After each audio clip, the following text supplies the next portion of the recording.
Blizzard's Chinese partners on Diablo Immortal seem to talk an awful lot about a big pineapple, and not about Diablo.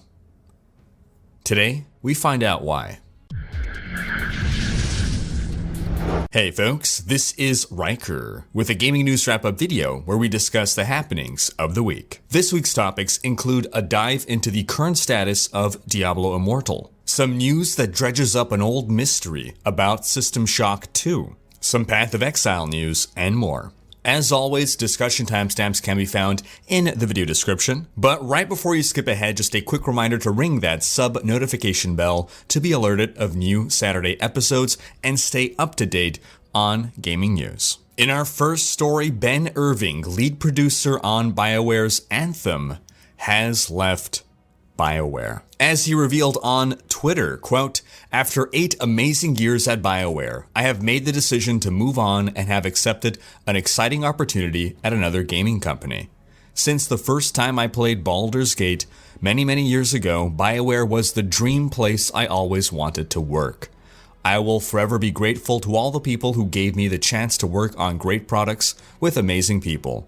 I believe Anthem has a bright future, there is a great team working on it, and I look forward to following its progress and playing it from the sidelines." Now there's a lot to digest here, but one way to interpret this, which would not be entirely unreasonable, is just more bad news for Anthem. Anthem released in February of this year, and a lot of us were really looking forward to this looter-shooter sci-fi game, a sort of Diablo in space. But it unfortunately failed to live up to expectations, and perhaps worse for a lot of people, failed to be a good game. On Metacritic, the average user score across all of its platforms is a 3.8 out of 10, and the average reviewer score from gaming journalists is a 59 out of 100, which for a AAA game is basically a 0. Now, one could argue that maybe this is good news for the game, that perhaps a lot of the decisions that led to the game being poorly received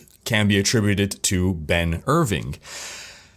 Sure, that's one way to interpret it, but in general, when one of the leads on a project that is intended to last years leaves within the first year, it's not a good sign. More so when he leaves what he describes as his dream workplace, at which he's been for 8 years. Perhaps even worse, though, is the implications beyond Anthem itself, going all the way to BioWare. Once a highly respected name, BioWare's last 2 big releases, Anthem and Mass Effect Andromeda, have not been excellent games as its pedigree has established. So if we now have BioWare alums jumping ship, is this because they see the writing on the wall and know that this ship is going down? I want to have high hopes for Dragon Age 4, but I'd be lying if I didn't say I'm concerned. On to our next story, System Shock 2. Night Dive Studio, who currently own System Shock, have announced on Twitter, quote, "You asked for it and we are working on it. System Shock 2 Enhanced Edition coming soon." Now, if you're not familiar with System Shock, it's the predecessor of BioShock.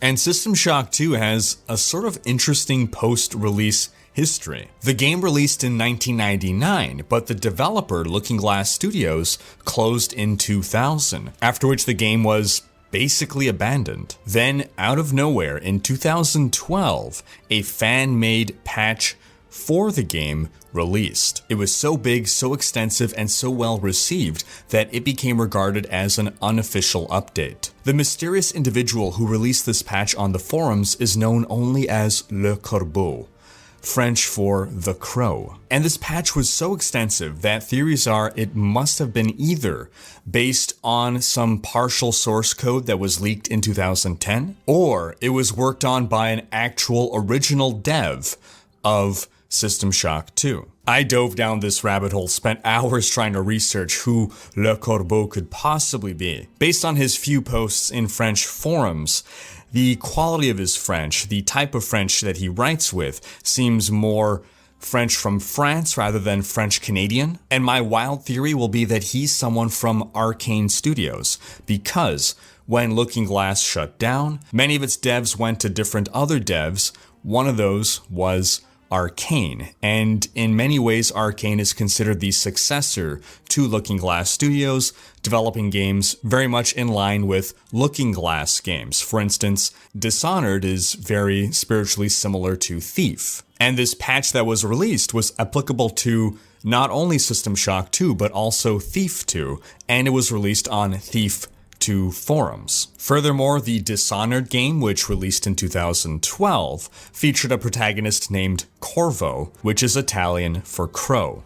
But that's just a wild theory. Regardless, a year after that massive 2012 patch, Night Dive Studios managed to acquire the rights to System Shock 2, and they incorporated Le Corbeau's patch into their official re-release of the game. Since then, Le Corbeau has continued to release patches periodically, but at the same time, Night Dive managed to track down the original source code for System Shock 2 and have been independently working on their own improvements. And they're becoming concerned that their work and Le Corbeau's work are going to start to conflict. To quote CEO Stephen Kick, "They have done an amazing job, but at some point, those efforts will collide with our own as we wish to improve the original title." The studio has allegedly attempted to make contact with Le Corbeau to no avail. And it's not just that Le Corbeau is antisocial. No, he's deliberately mysterious, because when he does seldomly post, he makes cryptic references to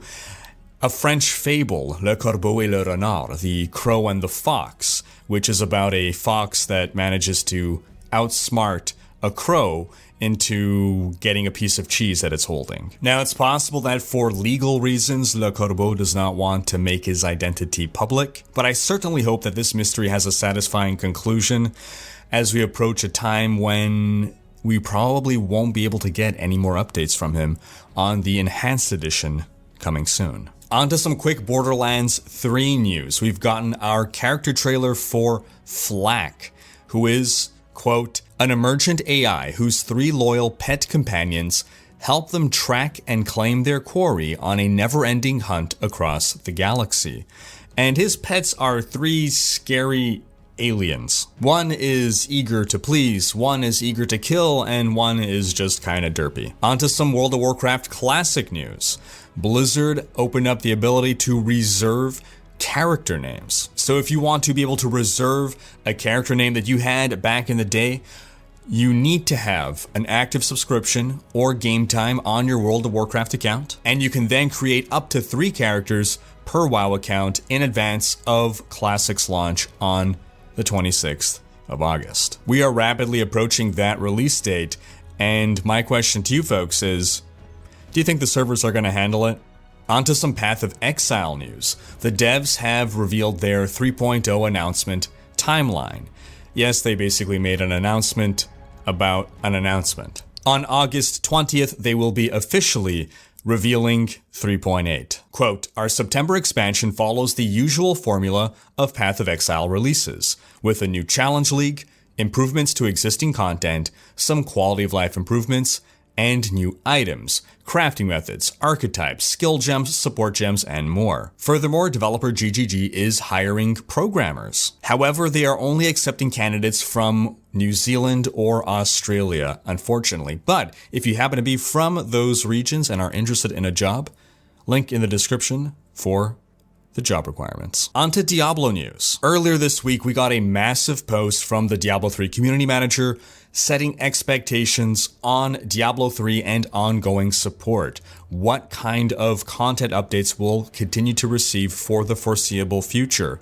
It was an enormous amount of communication, perhaps more than we've ever received in Diablo's history. We've got a full video on that topic. I encourage you to check it out if you have not. In a separate post, we also learned the release date of Season 18. That will be August 23rd, so you have some time to play Season 18 before WoW Classic launches. I will be making a tier list on the best builds of Season 18 that will most likely release 2 days before the launch of the season. In case you're unaware, these starter sets for every class are for Barbarian, Raycore, Crusader, Akan, Demon Hunter, Marauder, Monk, Inna, Necro, Pestilence, Witch Doctor, Zunimasa, Wizard, Dell's ears. Full patch notes will be in the video description, but if you want an overview of the patch notes, check out my video on the PTR. The devs did additionally note, however, that, quote, "we are not done with barbarians either." Basically, they wanted to make clear that what is coming for barbarians in Season 18 is not the end of what will come for barbarians in the future. Onto some Diablo Immortal news. New Redditor Liumg, who self-describes as a fan from China, who has been awaiting the release of Diablo Immortal, has been paying a lot of attention to posts on the TapTap app. The TapTap app is sort of like the Google Play Store of China, and there's an official Diablo Immortal entry there, which this Redditor has been following. And he says, quote, "Here's the thing, there's a guy on the TapTap app. His job is to communicate with players and solve problems. In recent days, he said that Immortal had finished. They were waiting for the government's plate number. Immortal will not release until then." Now, we haven't heard anything about Diablo Immortal from Blizzard since BlizzCon 2018. In early 2019, we heard from NetEase that they were finished with their side of things, but a lot of people have been speculating what's going on with Diablo Immortal. Some people have thought Blizzard is canceling it. Other theories are that Blizzard is waiting to first reveal Diablo 4 before releasing Diablo Immortal. Well, looking more into the activity on TapTap from the official Diablo Immortal account, it does appear that we are getting closer to a release. I read through dozens of replies from the official Diablo Immortal account, of course having to run them through Google Translate, which works terribly for Chinese. And while I was unable to locate precisely the message that this Redditor had found, I did see a lot of recent posts within the last week or two suggesting that the game would be releasing soon, or that there wouldn't be too much longer to wait, that the game was now in the polishing phases. And this seemed distinctly different from messages being posted in late April, where the messaging at that time was effectively, the game is not finished yet. Furthermore, on TapTap, Diablo Immortal was last updated on August 1st. Be it the entry, be it whatever files are being uploaded into it, it's not clear exactly, but regardless, something has been updated relatively recently for Diablo Immortal in the app. But to quote one of the replies that suggests we're getting a release of Diablo Immortal in the near future, "The Warriors can rest assured, no, we are already in the midst of nervous preparations. I believe that it will not be too long for the Dark World to meet with the Warriors." I believe that the Warriors that I see referred to many times in these comments, I believe are meant to be fans. So basically, fans can rest assured that we are in the midst of nervous preparations. I guess they're really in crunch time to get things done, and it won't be too long before the world of Sanctuary is brought to fans. Another message, "It must be out. The Big Pineapple also knows the mood that the Warriors have been waiting for. The development team is already working on the final improvement. I believe that the Warriors will be able to give a satisfactory answer soon." Another message, "At present, the game has been in the final stage of polishing and polishing. I believe that it will not be too long to meet with the Warriors. The Warriors can wait a little bit with the Big Pineapple." And another one, "The game is in the final stage of polishing, so it is not too far away from the Warriors. If there is any new news, the Big Pineapple will be the first to inform the Warriors." And I kept breaking my head trying to figure out, what is this Big Pineapple? And I'm thinking, okay, it must be NetEase? Because they seem to refer to the Big Pineapple as a different entity from the developers, so I'm thinking, okay, maybe they're referring to just, the Chinese partners on this, NetEase. But it just wasn't making sense. Even accounting for horrible Google Translate errors, I just couldn't understand why Big Pineapple was repeated over and over and over and over and over in so many, almost all of the messages that I could find. Until finally, after looking up Big Pineapple China to see if maybe there's some deeper meaning to Big Pineapple, maybe it's some company, some third-party PR firm or something. And I research Big Pineapple, and I find out that in Chinese, Big Pineapple is pronounced Dabalu. Dabalu. It's just how they say Diablo. It's just a joke for them because Diablo sounds like their big pineapple.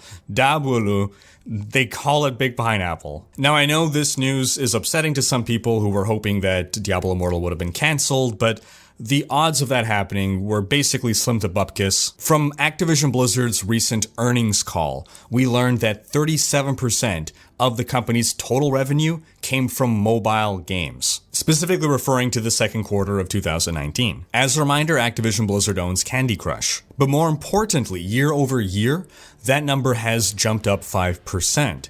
Last year, the mobile market accounted for 32% of their total revenue. Now at 37, mobile is their biggest source of revenue, not by a huge margin, but nonetheless. Console revenue dropped year over year from 34% down to 29%, and PC dropped from 27% down to 26%. So not only is mobile currently Activision Blizzard's most profitable platform, but if you look at the trends over the past few years of mobile gaming revenue and its market share relative to PC and console revenue, it's been on the rise. So all indications are, as far as Activision Blizzard is concerned, that if they invest into mobile, they're going to further expand their mobile revenue. Therefore, it makes zero financial sense for them to cancel Diablo Immortal, and the most likely scenario really is that they're just waiting for the most opportune time to release it, which might be after they reveal a new major PC project, at best,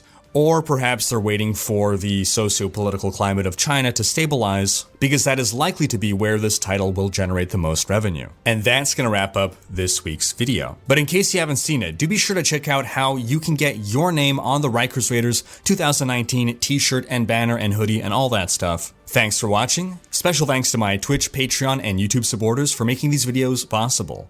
If you like what you see on this channel and want to support the creation of more content, you can consider pledging on YouTube or Patreon and unlocking behind-the-scenes content, monthly virtual hangouts, and more. If you enjoyed this video, please share it, check out these other videos, and subscribe to join Rhykker Raiders for more gaming content.